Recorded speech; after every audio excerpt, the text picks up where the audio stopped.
ada bahan-bahan alami yang bisa membenah lahan yang sudah kadung sebelumnya dilaksanakan pertanian anorganik atau konvensional. Tentu di sana ada residu beberapa pupuk kimia sebelumnya, pestisida kimia sebelumnya. Nah, ini ada bahan-bahan pembenah. Nah, POC yang kita buat tadi salah satunya adalah bahan pembenah. Untuk mengelola pertanian organik yang ditetapkan sebagai organik yang awal adalah lahannya. Jadi lahannya harus terjamin 100% organik. Salah satunya terbebas dari air irigasi publik yang banyak residu bahan kimianya.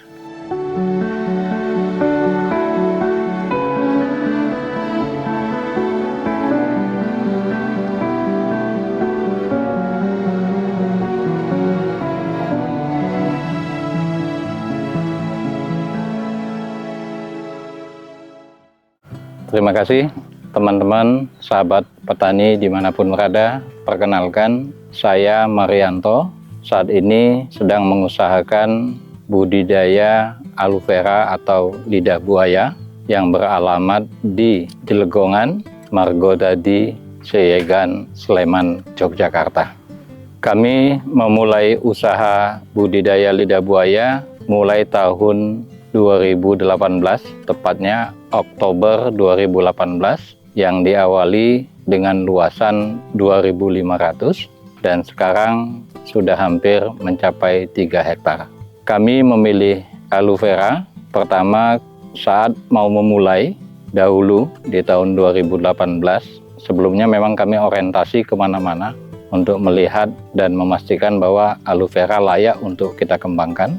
Ternyata di Yogyakarta belum ada yang mengusahakan dalam jumlah yang luas. Ternyata juga kebutuhannya cukup banyak sehingga kami ambil komoditas lidah buaya untuk diusahakan. Kami membudidayakan aloe vera di sini 100% full organik. Artinya sama sekali kami tidak menggunakan bahan kimia, dikelola secara alamiah, bahkan penggunaan pestisida pun dengan pestisida alami. Pupuknya pun dengan kotoran hewan, terutama kotoran kambing. Untuk potensi lidah buaya sesungguhnya cukup besar. Kalau kita masuk ke ranah permintaan, beberapa industri kosmetika dan farmasi di Indonesia sebagiannya masih mendatangkan dari luar, ya, dari Amerika, dari Australia, dari Korea gitu. Nah, hal ini yang menjadi dorongan kami untuk mengusahakan lidah buaya. Maka kami mengelola mulai dari hulu budidaya hingga ke hilirnya. Ini yang membuat keputusan kita mengembangkan lidah buaya. Kedua, dari sisi harga, kita belum melihat ada satu komoditas yang harganya sangat stabil, yaitu lidah buaya. Jadi sangat stabil, tidak seperti komoditas lain yang harga jualnya atau harga panennya fluktuatif. Kalau lidah buaya sangat-sangat stabil selama 6 tahun ini. Untuk mengelola pertanian organik yang ditetapkan sebagai organik yang awal adalah lahannya. Jadi lahannya harus terjamin 100% organik. Salah satunya terbebas dari air irigasi publik yang banyak residu bahan kimianya. Kedua, tidak pernah menggunakan bahan-bahan kimia. Bahan-bahan kimia, pupuk kimia, pestisida. Jadi kami menggantinya dengan pupuk kandang, ya. Kebetulan lidah buaya ini menghendaki unsur P dan K, dan itu terwakili oleh kotoran kambing. Dan ada satu lagi kita buat POC, pupuk organik cair, perpaduan antara kotoran kambing, cacahan daun lidah buaya, ada guano juga, gula, dan biang asam amino. Ini yang nanti kita akan gunakan setelah tanaman lidah buaya berumur 6 bulan. Secara rutin kita akan semprot 2 minggu sekali. Kita harus lakukan pembenahan lahan. Ada bahan-bahan alami yang bisa membenah lahan yang sudah kadung sebelumnya dilaksanakan pertanian anorganik atau konvensional. Tentu di sana ada residu beberapa pupuk kimia sebelumnya, pestisida kimia sebelumnya. Nah, ini ada bahan-bahan pembenah. Nah, POC yang kita buat tadi salah satunya adalah bahan pembenah untuk membenahi tanah. Jadi sebelum penanaman kita semprotkan dengan POC yang sudah kita siapkan. Jadi untuk konversi lahan dari konvensional ke organik ini paling sedikit ini membutuhkan waktu 1 tahun, dan itu lahan tetap kita olah, kita usahakan untuk membudidayakan berbagai komoditas. Nah, insya Allah kalau kita langsung ke lidah buaya, pada akhirnya kelak karena ini umur panennya juga 1 tahun, di akhir umur 1 tahun pas sudah mulai panen itu sudah dinyatakan organik. Jadi selama itu kita benar-benar tidak boleh menggunakan bahan-bahan kimia, termasuk tidak bisa menggunakan air irigasi tadi. Jadi kita untuk kebutuhan airnya kita ngebor sumur air tanah yang kita gunakan untuk penyiraman terutama di musim kemarau. Tapi kalau di musim hujan kita mengandalkan air hujan. Jadi di dalam pupuk kandang kita ketahui juga ada unsur makro dan mikro.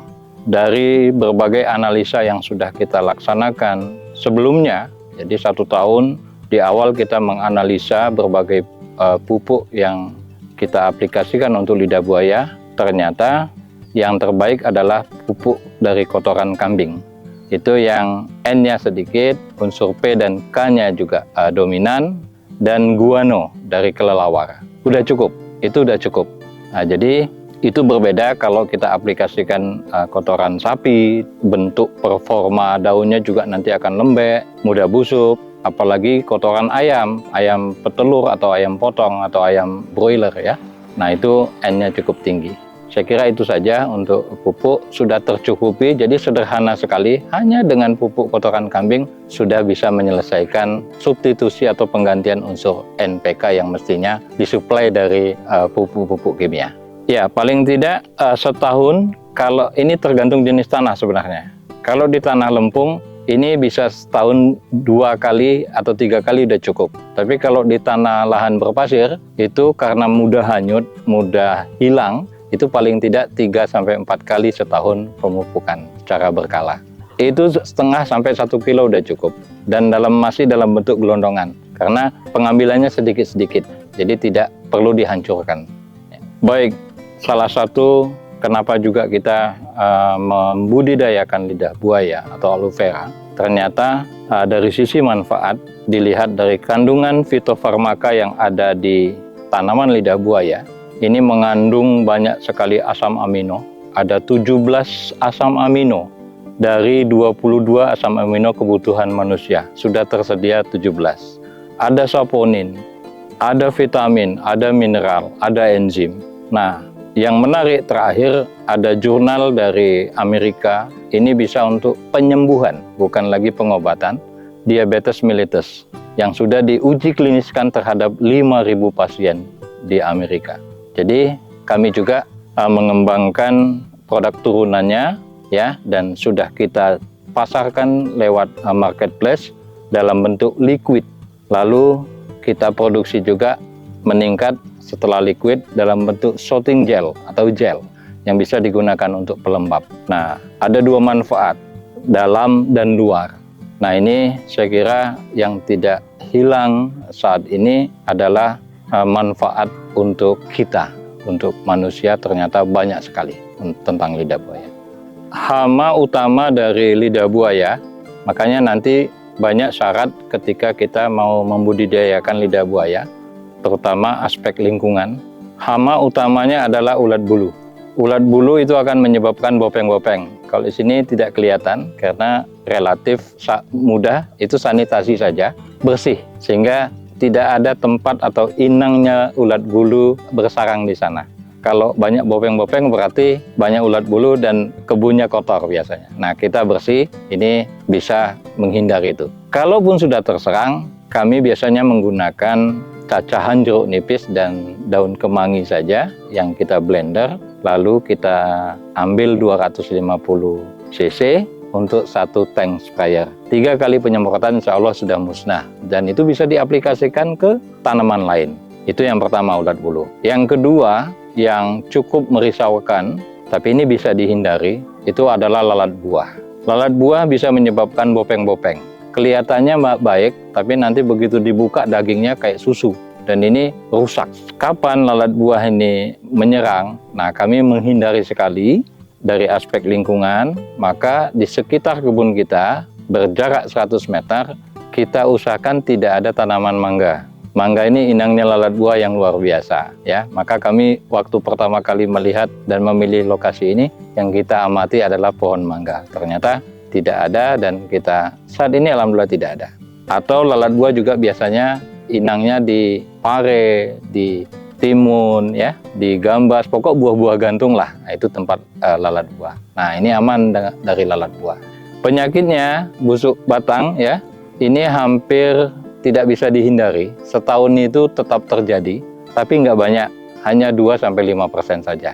Kalau sudah terjadi begitu busuk, dan hebatnya dia tidak menularkan ke yang lain. Busuk di situ saja, kita musnahkan, kita buang, karena kita banyak cadangan bibit di sini dari anakan, tinggal kita ganti aja. Jadi hampir pasti 95% terselamatkan setiap tahun, setiap waktu. Biasanya terjadinya di saat siang hari, panas yang luar biasa, kemudian hujan di malam hari, asam. Nah, ada beberapa tanaman yang tidak kuat, nah itu mengalami busuk. Itu ujiannya, tapi cuma 2%, hampir tidak ada yang puso, gagal panen sama sekali itu tidak pernah. Jadi kehilangan hanya 25% aja, itu insya Allah biasa ya. Mulai tanam bibit standar sampai panen itu butuh waktu 1 tahun. Cirinya sudah berbunga seperti ini. Cirinya sudah berbunga, itu sudah layak panen. Nah, berapa lama bisa kita panen? Insya Allah bisa sampai 15-20 tahun sekali tanam. Berapa produksinya? Per hektar per bulan itu lebih kurang 6 ton setiap bulan. Kalau di sini harganya relatif murah ya, di Jogja. Kalau di Jawa Barat agak mahal, di Pontianak juga mungkin agak murah ya karena banyak. Di sini cuma 4.000 kali 6 ton. Silakan dikalikan sendiri. Jadi populasi per hektar itu lebih kurang 10.000 sampai 11.000, hasilnya sekitar 6 ton per bulan. Modal di awal cukup besar, ini untuk bibit terutama. Per 1.000 meter kita butuh sekitar 10 sampai 11 juta. Itu sudah termasuk sewa tanah, tenaga kerja, bibit, pupuk. Ya itu yang kita tahan setahun. Tapi kami menganjurkan selama masa tunggu 1 tahun, tidak kita hanya melulu membudidayakan lidah buaya. Kita perkenankan di tengahnya, karena juga pohon masih kecil, kita lakukan tumpang sari dengan cabai yang biasa kami lakukan. Jadi selama masa tunggu tadi, cabai sudah menghasilkan sehingga semuanya bermanfaat. Yang tentunya di atas perdu, pohon-pohon tinggi nggak boleh. Kalau perdu nggak apa-apa, ya cabai, terong silakan. Jangan jagung. Kalau yang sekelasnya cabai, terong, ya atau tomat itu silakan selama 1 tahun. Pilih aja komoditas yang juga punya nilai lah. Kami sudah menghasilkan liquid, brandnya adalah Ivara. Kemudian gel, ini baru bersertifikat COA, Certificate of Analysis. Kalau yang Ivara itu sudah Balai POM. Kemudian kita ada bubur instan, Amiro brandnya, itu nanti bisa dicek di marketplace kami, Shopee dan Tokopedia. Pure atau Pure Organic Aloe Vera. Saya ulangi, Pure Organic Aloe Vera. Dicek aja di Shopee dan di Tokopedia. Di Shopee, terutama yang lagi rame. Malam tadi cukup ramai, kita baru mengirim sekitar 52 paket hari ini. Nah, itu. Iya, ini alhamdulillah sudah beberapa mahasiswa yang magang di sini. Besok tanggal 15 dari UIN Purwokerto 2 orang ya. Sebelumnya dari ITNY itu magang di sini ya. Untuk bermitra silakan menghubungi kami nanti di 0812 9090 2284. Nah, salah satu channel yang bisa dijadikan rujukan ya seperti hari ini, Agrotech. Silakan nanti disimak di sana. Kalau untuk yang produk turunan, ini udah dari Sabang sampai Merauke. Kalau untuk bibit, yang terjauh Sumatera. Dan hampir setiap hari ada yang pesan bibit. Purwokerto tiap minggu. Kemarin kita ke Bandung, kirim ke Banyumas, ke Banyuwangi, ini sedang menyiapkan, ada yang ke Jember ya. Nah, kemitraan kami memang buka kemitraan untuk tahap kedua ini ya. Kalau tahap pertama untuk kebutuhan supermarket udah terselesaikan. Kami sudah menjadi pemasok Superindo tetap itu sejak akhir 2020. Sudah sampai sekarang. Saya kira ini saatnya anak muda memilih profesi sebagai petani, dan lidah buaya cukup eksklusif bisa kita perjuangkan, tidak perlu berkotor-kotor seperti juga tanaman lain, tidak perlu menguras tenaga yang berlebihan, tapi punya stabilisasi harga yang cukup menjanjikan, menarik, potensinya sangat luas. Kita masih menyiapkan untuk pengiriman keluar loh saat ini, karena kita udah ada MOU dengan satu perusahaan eksportir yang akan kirim ke Amerika. Kemudian minggu depan ada buyer Belgia yang akan datang. Kemudian kita sudah memasukkan gel kita untuk buyer Turki kemarin lewat teman. Nah, ini tanggal 19 ini akan ada follow up ya. Nah, ini salah satunya. Ternyata minat pasar luar juga cukup tinggi terhadap produk kita. Tapi sekali lagi, domestik saja masih besar sekali untuk bisa kita perjuangkan. Saya kira, ayo anak muda, petani milenial, ini saatnya ya. Siapa yang akan meneruskan pertanian kita? Dan salah satu komoditas yang boleh kita pilih adalah lidah buaya. Saya kira terima kasih atas waktunya, kesempatan dari Agrotech terutama ya telah meliput kegiatan ini. Mudah-mudahan menjadi satu sarana untuk kita saling belajar, saling memberi ya, saling berbagi, dan tentunya harapannya ini bermanfaat untuk kita semua. Demikian, terima kasih.